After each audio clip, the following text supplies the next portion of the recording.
Some of my subscribers, well, actually a lot of my subscribers, were sending me this story involving this little boy out of Texas where he had an incident involving his hair, or how his hair was cut in a design he had cut in his hair. And when I was looking at the image that people were showing me, it wasn't this one, it was another one. I said, wait a minute, I talked about this story. I talked about it back a few months ago, and I had to think to myself, I said, I know I talked about it. I know I didn't forget to talk about it because I remember somebody sent me a story on it. And it turns out this is pretty much the same story. And I'm like, did they just recycle the story and bring it back up? I said, is there anything new to this? Well, it turns out that it is. But to bring y'all up to speed, this little boy, his name is Juelz Trice. And he was the one who had the part cut in his hair, the design cut in his hair. And then you had the teacher gave him a Sharpie and made him color or shade in the actual design.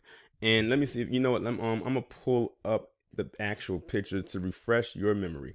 This is the picture that everyone was more familiar with, this one right here.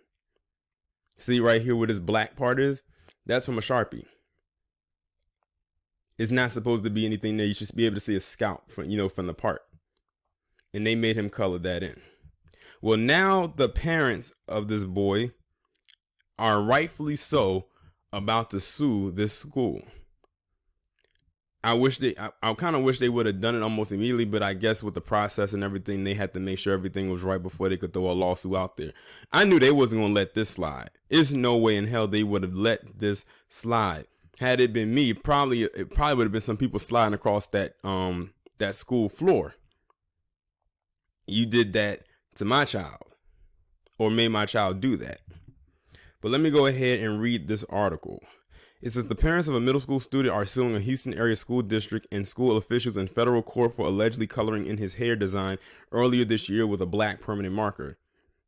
According to the lawsuit filed Sunday, officials at the Barry Miller Junior High School in Pearland, Texas, claimed the design in the then 7th grader's haircut violated Pearland's Independent Schools district dress code policy. You know how it's crazy how whenever it comes to black hair, whether it's the boys or the girls, they always want to implement this new policy, or they implement some kind of policy, or they want to follow the policy or the dress code and everything like that.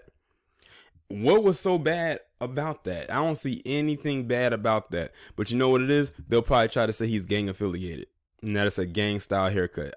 That's usually the one they always go with. I know this because I did a video before this one, like way into last year, maybe the year before that, where you had this boy who was younger than him, who had a simple part in his head. It didn't have a design. It was just a simple part. And they actually made him get out. Kicked him out of the school because they said that his part looked like he was a part of a gang. Can somebody tell me where any child less than the age of 10 is in a gang somewhere? Not saying that it is impossible, but come on, y'all, let's be real. The suit alleges they laughed as they took many minutes to color 13-year-old JT's scalp, which took many days of scrubbing to come off. The lawsuit says Juelz Trice got a fade haircut April 16th, and the next day when he was in the cafeteria for breakfast, he was told by an assistant principal to go to the office. The civil rights lawsuit names the then assistant principal Tony Barcelona, since then promoted to principal. Look at that. He ended up getting a promotion after that. Discipline clerk Helen Day and teacher Jeanette Peterson as defendants, as well as the school district. CNN has reached out to the individuals named in the lawsuit and has not immediately heard back. The boy, who was ADOS, allegedly was given two options by the administrators. He could use a black Sharpie to color his scalp, the lawsuit says, or go to in-school suspension. They gave him the option of two things that I probably would have been like, fuck that, I'll just leave. Call my parents to have them come pick me up. Juelz didn't want a suspension affecting his track team eligibility, so he chose the permanent marker option. The black Sharpie made the design line in Juelz's hair more prominent, the complaint says. Day took the marker from Juelz and began to blacken Juelz's scalp, the court document says. Peterson, who, like the administrators, is identified in the court document as white, came into the office and was asked to use the marker on the boy's scalp, and did so.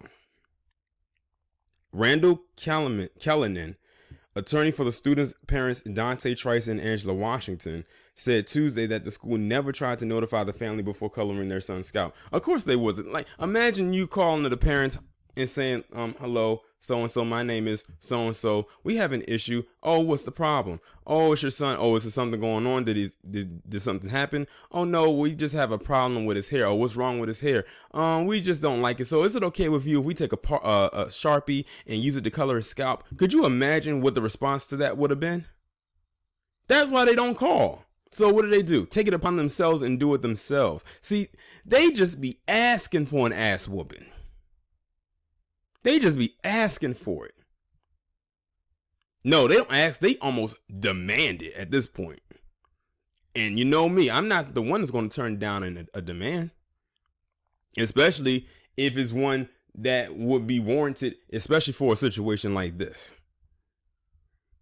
The discipline clerk should have known better how children should be disciplined, he said. The attorney says other than changing the dress code, the school district has done nothing to attempt to rectify the situation. The current dress code says hair must be clean, neat, and well-groomed, which it was. Distracting colors are not allowed. He didn't have any multiple colors. He only had one solid color, which is black. Mustaches, beard, or goatees are not allowed. He's 13. He doesn't have any of those.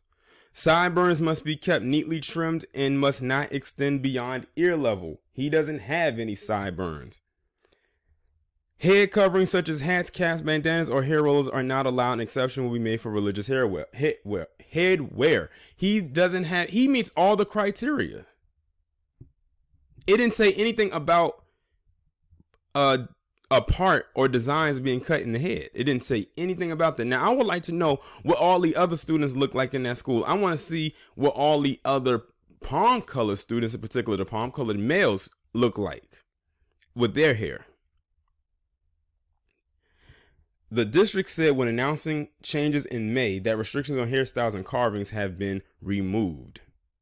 But it doesn't look like it was even ever there. But anyway, Pearland ISD said it has not received formal notification of a lawsuit. Upon a receipt, it will be reviewed by legal counsel Tanya Dawson, a lawyer for the school district. The lawsuit filed in the Southern District of Texas asks for compensatory and punitive damages, and for the court to order that school district employees receive racial sensitive. Oh God, here they go with that crap again. I swear, this is their go-to for every goddamn thing when it comes to stuff like this. It has gone from the police departments to now the schools. Racial sensitivity training. The fact that they even have to do something like that lets you know that a vast majority in this establishment of palm-colored people are still fucking racist. That's why I keep telling people that they are not far removed from their ancestors. I wish people would start listening to me when I actually say this shit. People be thinking that they got one white friend, that all white people are nice. That's not how the game works. It's never worked that way. Some people think if they out here fucking a white person, that every white person is fuckable. No, they are not. And some of the ones that they want to be friends with or in cahoots with are the ones that they probably shouldn't be with, because they're probably, who knows what they're saying about them behind their back. It says Juelz began the 8th grade at the school last week. I wouldn't have put him back in that damn school. It says Callanan said he is dismayed. Barcelona, Day, and Peterson are still at the school. I would not have sent him back to that school, because you got to think, he got to run into all three of those people that humiliated him last year, or the last school year. It's no way in hell. I would be giving him all kinds of side eyes every time I saw them. And imagine how fake they would try to be around him because they got this lawsuit against them. Hello, Mr. Trice. How are you doing this morning? I would like, get the fuck away from me, you fake bitch. That's exactly, I would straight curb their ass. That's exactly what the fuck I would be doing. But y'all let me know what y'all think about this down in the comments, and I'll talk to you in the next one.